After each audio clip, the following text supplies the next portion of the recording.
أعوذ بالله من الشيطان الرجيم بسم الله الرحمن الرحيم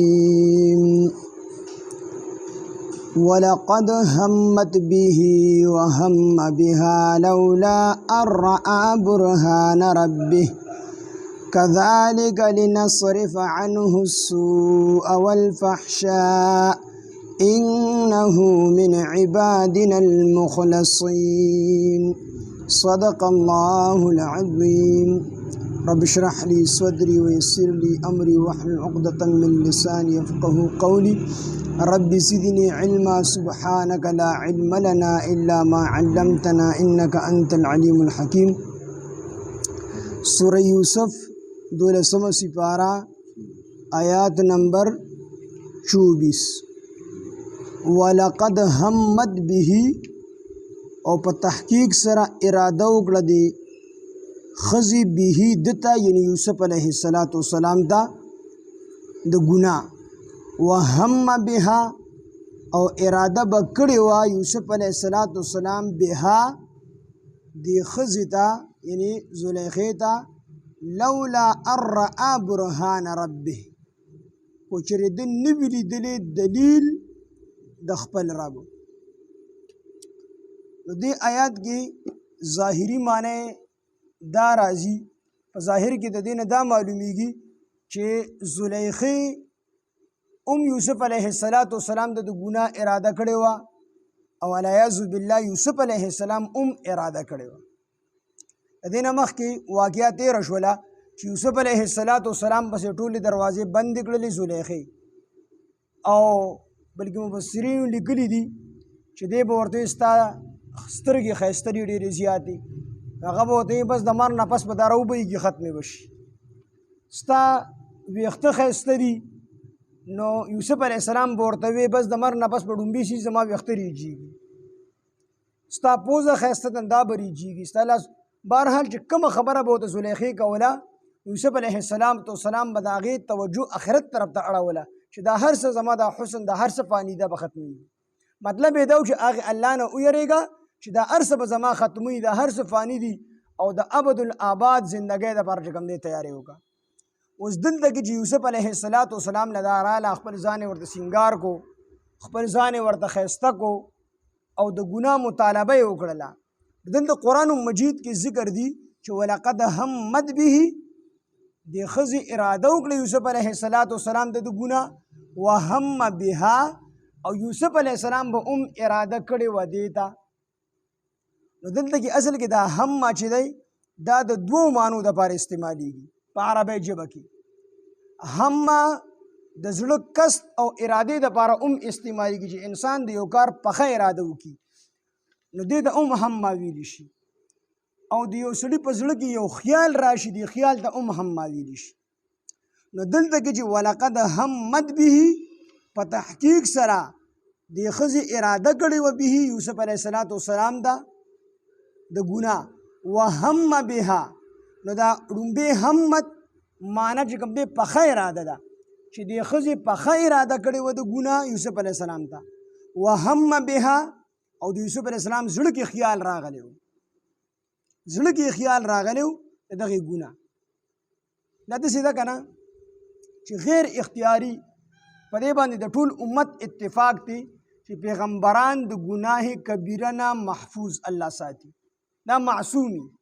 پیغمبران معصومي د ګناه کبیره نه قصدن ګناه کبیره نه کیږي او سهوا او خطا ته ګناه کبیره نه کیږي یعنی ګناه کبیره چې کوم غټ ګناه دی د پیغمبر نه په خطا سره هم نه کیږي البته صغیره ګناهونه دا د پیغمبرانو نه خطا او سهوا چې کوم دی صادرېدلی شي خو مستقل نه په هغې هم الله ورله تنبیه ورکړي چې وړوکې ګناه هم د پیغمبر نه صادر شي الله ورله تنبیه ورکړي د هغې نه بیا هغه توبه وباسي خو غټ ګناه صغیره دا د پیغمبر د شان خلاف دی دا د نه په خطا سره کېږي او نه د په قصد سره کېږي نو دلته کې د یوسف علیه السلام اراده کړې ده خیال یې راغلی دی خو په هغه ټیم کې صرف خیال زړه کې راغلی دی په خیال دی نه دی ګنهګار ګوره مثال په طور یو سړی وږی دی د روژه نیسلی ده روژه او د دې مازدیګر کې سخته تنده لګېدلې ده د اوبو د زړه کېږي که نه کېږي زړه کېږي خو دې د دغې روژې د ماتولو اراده قدرې نه کوي زړه کې خو د اوبو ته زړه شوی دی خو اراده یې نه ده کړې چې دا روژه ماته کړمه ولې په دې الله خفه کېږي نو دې سخته تنده دته لګېدلې ده دې بیا چې خوله کنګالین دې د اوبو واپس تو کې وي هسې نه چې د تېر رانه نه شي زړه یې ورته کېږي خو څکي نه نو په دې چې الله تعالی سوره ثواب ورکړي یو سړی داسې هغه روژې نیولې نه تږي شوی دی نه وږي شوی دی نو په دې ته دومره ثواب نه میلاوېږي څومره چې په دې سخته تنده ورته میلاوېږي دقه شان د یوسف علیه السلام په زړه کې خو هغه خیال راغی خو د اراده د ګناه نه ده کړې اوس کو خیال نه وی راغلی نو بیا خو د ګناه نه ځان ساتل دا دومره ګران نه دي خو د ګناه نه انسان په هغه وخت کې ځان ساتل دته مشکل دی چې د کله شهوت راشي د خیال راشي د یوسف علیه السلام په زړه کې به خیال راغلی خو اراده یې نه ده کړې یا پیغمبرو هغه بالکل فطري طور انسان زړه کې چې کوم دی څنګه چې تاسو لمان د روژې مثال درکو چې د ښه د اوبو تړلی شوی دی خو دې ویزې نه ماتومه د الله حکم دی دغه زړه کې به خیال راغلی خو وینه دا د الله تعالی د حکم نافرماني زه نه کومه نو په دې چې څومره الله ثواب ورکوي نو دومره په دې باندې نه ورکوي د زړه د ګاډو شهوت شته مثال به طور یو کس بې شهوته دی نرخزی دی او د په کمره کې ښځه بنده کړي نو دې څه کولی نه شي دې به څه وکړي او چې سړی نر دی دی برابر دی کې د شهوت ماده الله ایښې ده او دله چې کوم دی هر څه اختیار الله ورکړی دی بیا هم خپل ځان راټینګ کړي نو په دې چې الله دله څه ورکړي دومره بل چاله نه ورکړي درې کسانو که نه ګډ پرې راغی نو چې ګډ پرې راغی نو هر یو کس خپل نیک عمل وسیله کوه الله تعالی دا ګډ خو سلر کېږي نه هغه وخت کې چې کوم دی دا کرینکونه وغیره ونه نو بس دې سلاو کوي داسې کار به وکړو چې خپل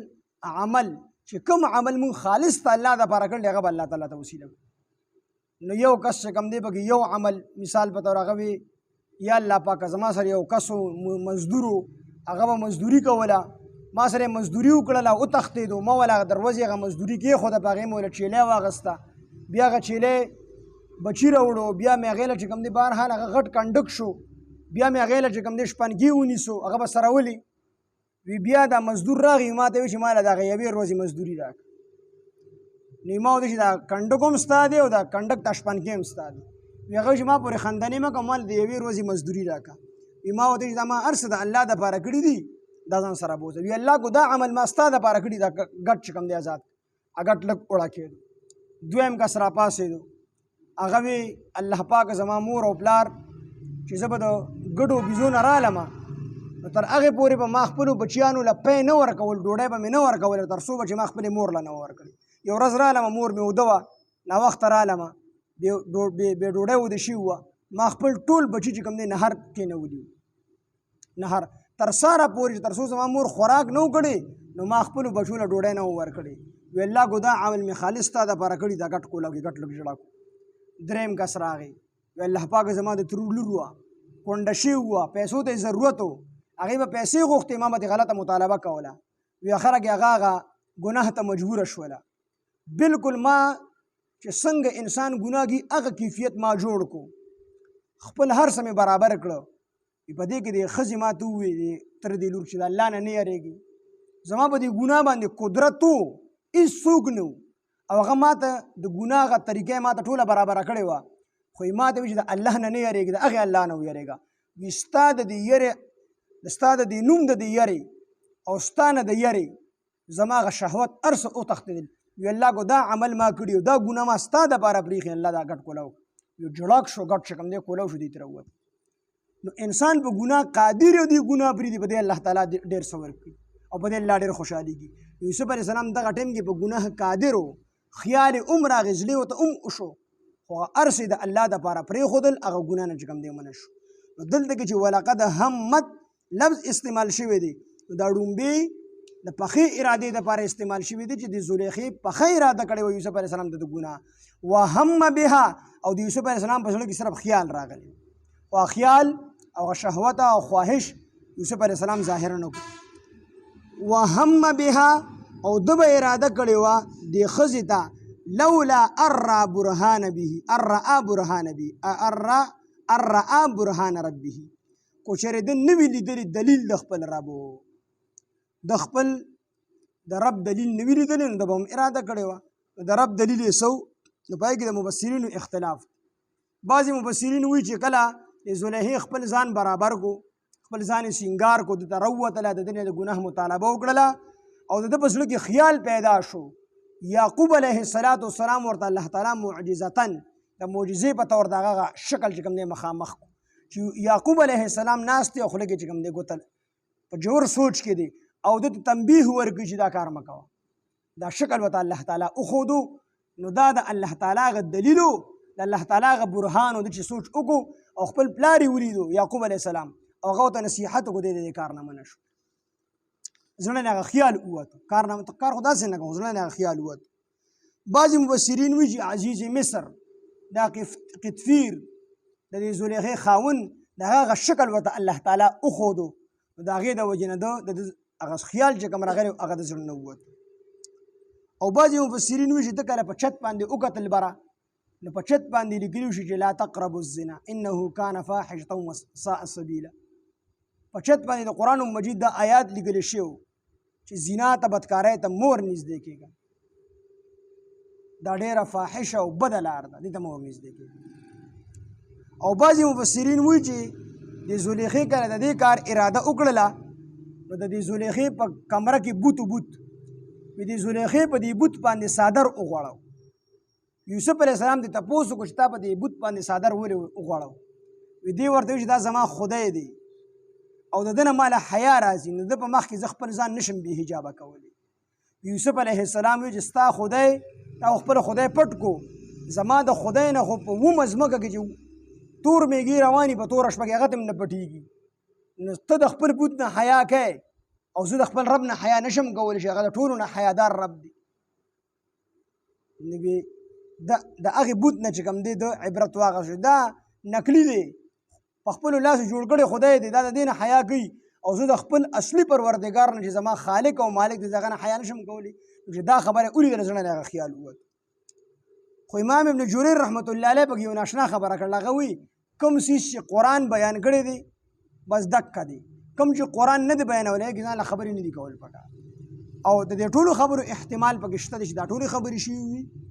خو یقیني طور څوک نه شي ویلی چې دا خبرې شوي دي، قرآن نه دی بیان کړی. نو دغه خبره چې کوم دی وه په دې وجه د یوسف علیه السلام د زړه نه هغه خیال الله تعالی وباسو. ولقد همت به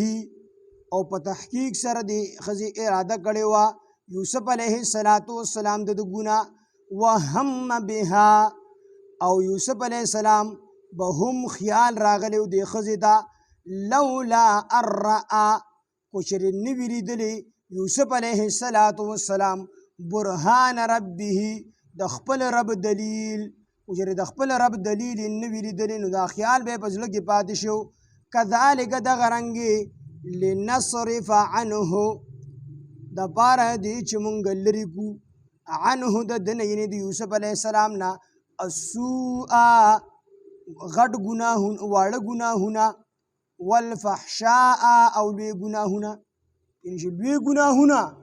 او یوسف علیه السلام مونږ وګرځو لرې کړو د یوسف علیه السلام نه واړه او لوی ګناهونه. یوسف علیه السلام د وړوکي ګناه نه هم محفوظ دی او د لوی ګناه نه هم یوسف علیه السلام هم محفوظ دی. او دا کوم خیال چې په زړه کې پیدا شوی دی، زړه کې خیال راغلی دی، نو په دې انسان الله نه رانیسي، دا نه وړه ګناه ده او نه لویه ګناه ده.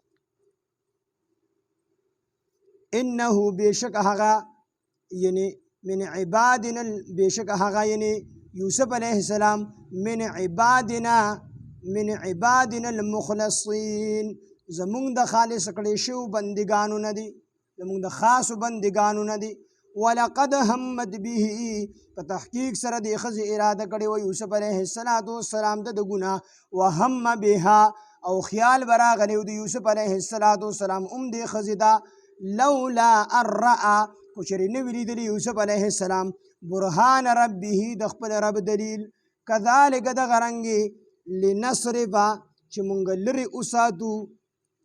لرې وساتو عنه د یوسف علیه السلام نه السوء بدی والفحشاء او بحیايي. د السوء نه مراد واړه ګناهونه دي او د فحشا نه مراد لوی ګناهونه دي. انه بېشکه هغه یعنې یوسف علیه السلام من عبادنا المخلصین زموږ د خالص شویو بندګانو نه دي. سبحان الله وبحمده سبحانك اللهم وبحمدك أشهد أن لا إله إلا أنت نستغفرك ونتوب إليك. سبحان ربك رب العزة عما يصفون وسلام على المرسلين والحمد لله رب العالمين.